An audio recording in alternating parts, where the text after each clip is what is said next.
Hello there. Hello, Marion and Mary and Evelyn and Jordan and A Giggles. And then I don't know who else is here because, as most of you know, I don't see the screen when I'm reading.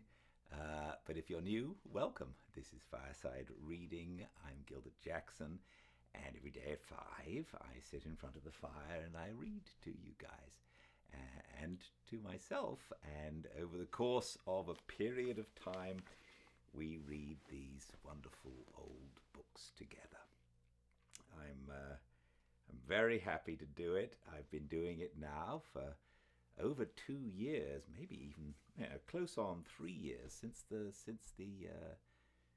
lockdown. Can you believe that was 3 years ago? Almost. Um, my wife and I were working on a television show in Montreal called The Bold Type, and we both had to come back, and I think it was about February, so we're close to 3 years since we've been doing the Fireside Reading, which I started because I thought there would be people who would be alone at home, and if my mother had still been alive, she'd have been alone at her little house in England, and she would have needed some companionship. So I thought that was a good idea then, and it turns out it's still a good idea. I love doing it, and I'm so grateful for your company. Welcome to a fireside reading of The Sun Also Rises by Ernest Hemingway. Chapter 16, Part 1. In the morning it was raining. A fog had come over the mountains from the sea. You could not see the tops of the mountains. The plateau was dull and gloomy, and the shapes of the trees and the houses were changed. I walked out beyond the town to look at the weather. The bad weather was coming over the mountains from the sea. The flags in the square hung wet from the white poles, and the banners were wet and hung damp against the front of the houses, and in between the steady drizzle the rain came down and drove everyone under the arcades and made pools of water in the square, and the streets wet and dark and deserted. Yet the fiesta kept up without any pause. It was only driven under cover. The covered seats of the bullring had been crowded with people sitting out of the rain, watching the concourse of Basque and Navarrese dancers and singers, and afterward the Val Carlos dancers in their costumes danced down the street in the rain, the drums sounding hollow and damp, and the chiefs of the bands riding ahead on their big, heavy-footed horses, their costumes wet, the horses' coats wet in the rain. The crowd was in the cafes, and the dancers came in too and sat, their tight-wound white legs under the tables, shaking the water from their belled caps and spreading their red and purple jackets over the chairs to dry. It was raining hard outside. I left the crowd in the cafe and went over to the hotel to get shaved for dinner. I was shaving in my room when there was a knock on the door. "Come in," I called. Montoya walked in. "How are you?" he said. "Fine," I said. "No bulls today?" "No," I said.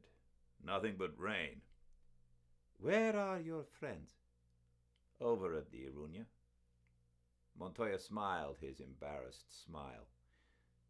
"Look," he said, "do you know the American ambassador?"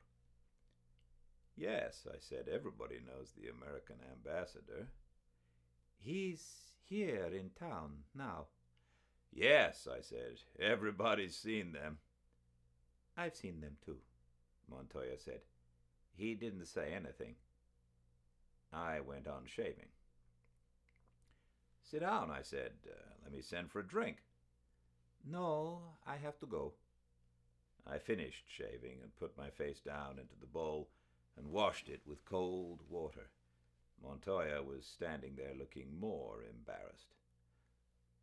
"Look," he said, "I've just had a message from them at the Grand Hotel. that they want Pedro Romero and Marcial Lalanda to come over for coffee tonight after dinner. Well, I said, it can't hurt Marcial any. Marcial has been in San Sebastian all day. He drove over in a car this morning with Marquez. I don't think they'll be back tonight. Montoya stood embarrassed. He wanted me to say something. Don't give Romero the message, I said. You think so? Absolutely. Montoya was very pleased. I wanted to ask you because you were an American, he said.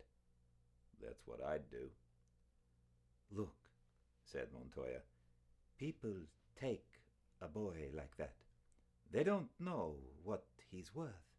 They don't know what he means. Any foreigner can flatter him.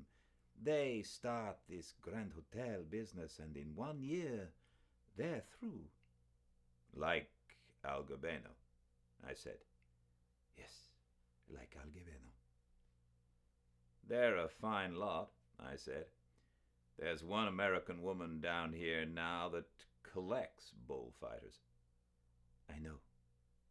They only want the young ones. Yes, I said. The old ones get fat. Or crazy like Gallo. Well, I said, it's easy. All you have to do is not give him the message.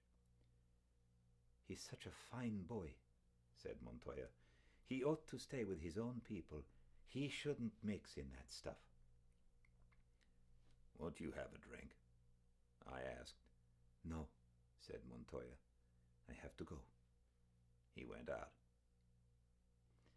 I went downstairs and out the door and took a walk around through the arcades around the square.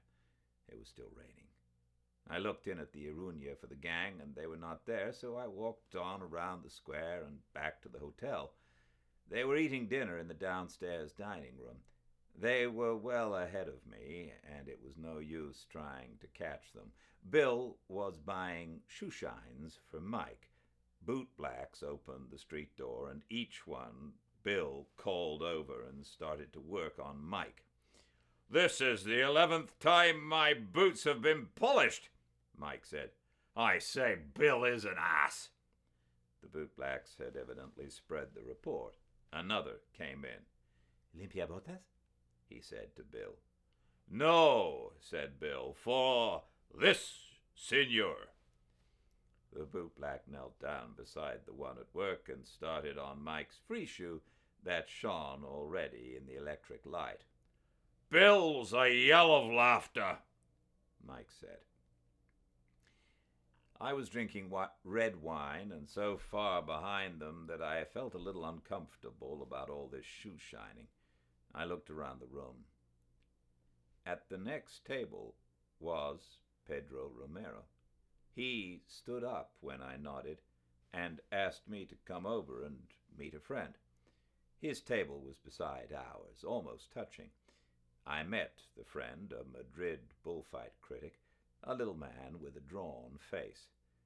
I told Romero how much I liked his work, and he was very pleased. We talked Spanish, and the critic knew a little French. I reached to our table for my wine bottle, but the critic took my arm. Romero laughed.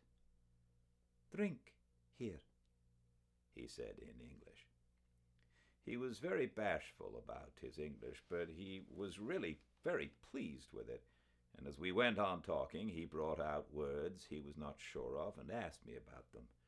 He was anxious to know the English for corrida de toros, the exact translation. Bullfight he was suspicious of. I explained that bullfight in Spanish was the lidia of a toro. The Spanish word corrida means in English the running of bulls. The French translation is course de taureau. The critic put that in. There is no Spanish word for bullfight. Pedro Romero said he had learned a little English in Gibraltar. He was born in Ronda. That is not far above Gibraltar. He started bullfighting in Malaga in the bullfighting school there. He'd only been in it for 3 years. The bullfight critic joked him about the number of Malagueño expressions he used. He was 19 years old, he said. His older brother was with him as a banderillero, but he did not live in this hotel. He lived in a smaller hotel with the other people who worked for Romero. He asked me how many times I had seen him in the ring. I told him only 3. It was really only 2, but I did not want to explain after I had made a mistake. Where did you see me the other time? In Madrid? Yes, I lied. I had read the accounts of his 2 appearances in Madrid in the bullfight papers, so I was all right. The first or the second time? The first. I was very bad, he said. The second time I was better. You remember? He turned to the critic. He was not at all embarrassed. He talked of his work as something altogether apart from himself. There was nothing conceited or braggartly about him. I like it very much that you like my work, he said. But you haven't seen it yet.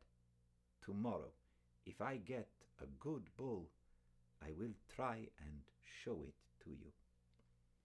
When he said this, he smiled, anxious that neither the bullfight critic nor I would think he was boasting. I am anxious to see it, the critic said. I would like to be convinced. He doesn't like my work much. Romero turned to me. He was serious.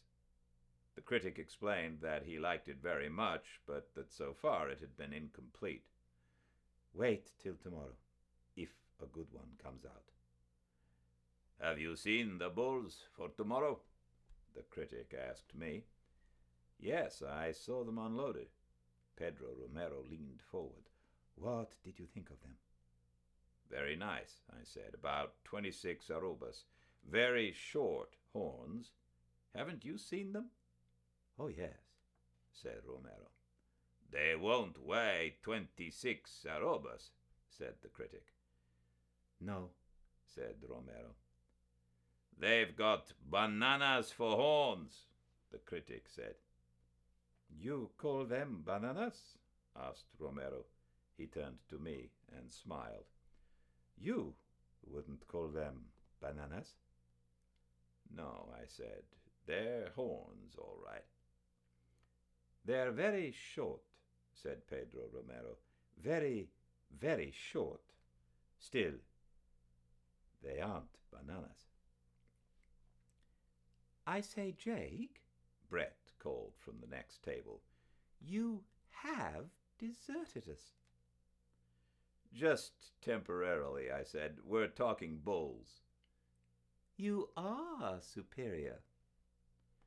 Tell him that bulls have no balls, Mike shouted. He was drunk.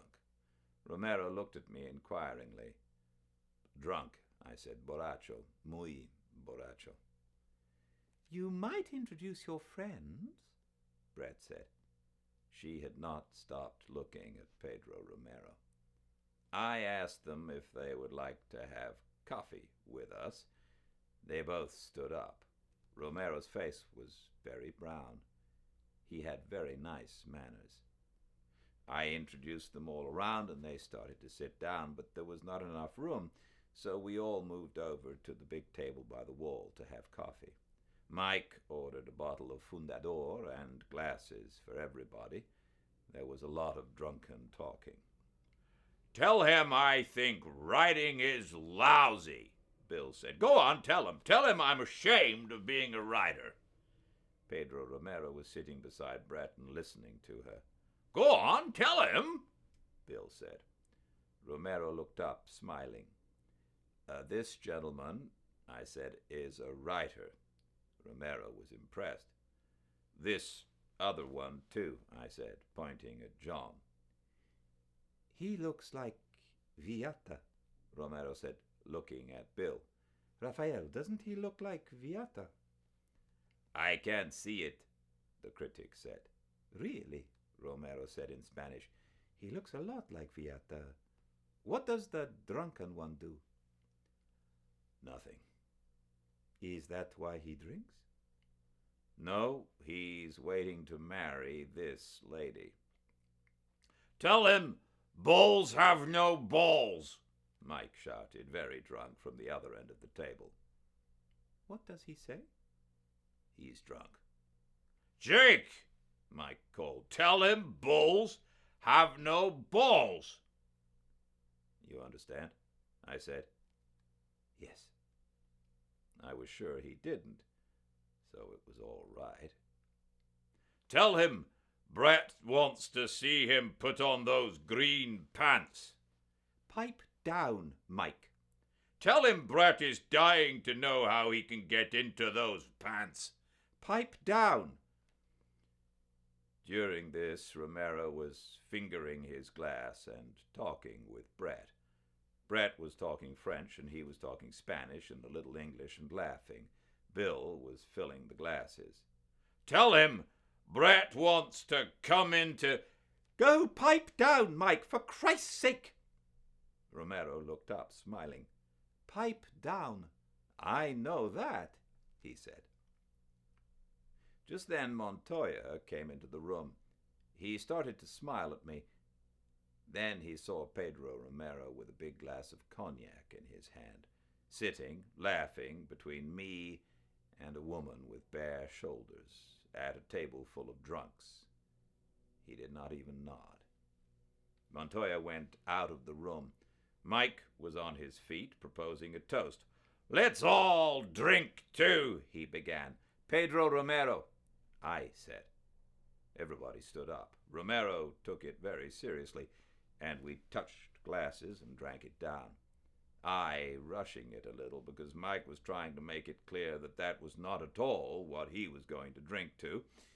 But it went off all right, and Pedro Romero shook hands with everyone, and he and the critic went out together. My God, he's a lovely boy, Brett said. And how I would love to see him get into those clothes. He must use a shoehorn. I started to tell him, Mike began, and Jake kept interrupting me. Why do you interrupt me? Do you think you talk Spanish better than I do? Oh, shut up, Mike. Nobody interrupted you. No, I'd like to get this settled. He turned away from me. Do you think you amount to something, Cone?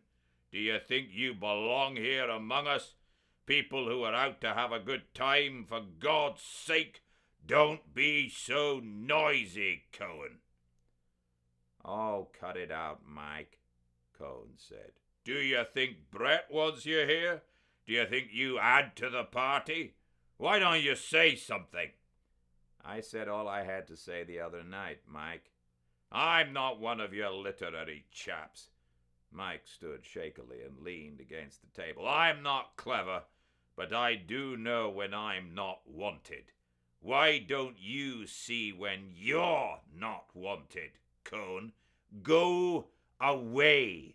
Go away, for God's sake. Take that sad Jewish face away. Don't you think I'm right? He looked at us. Sure, I said, let's all go over to the Irunia. No, don't you think I'm right? I love that woman. Oh, don't start that again. Do shove it along, Michael, Brett said. Don't you think I'm right, Jake? Cohn still sat at the table. His face had the sallow, yellow look it got when he was insulted, but somehow he seemed to be enjoying it. The childish, drunken heroics of it. It was his affair with a lady of title. Jake, Mike said. He was almost crying. You know I'm right. Listen, you. He turned to Cohn. Go away. Go away now! But I won't go, Mike, said Cone. Then I'll make you.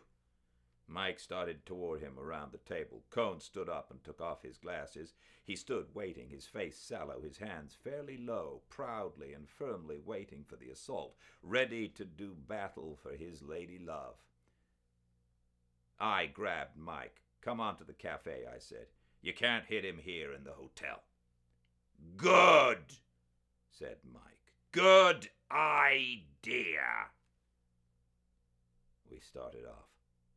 I looked back as Mike stumbled up the stairs and saw Cone putting his glasses on again. Bill was sitting at the table pouring another glass of Fundador. Brett was sitting, looking straight ahead at nothing.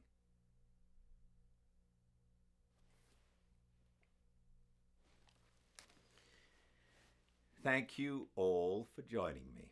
More tomorrow, same time and place, 5 Pacific at Fireside Reading on Instagram. And until then, I do hope you all stay very, very well.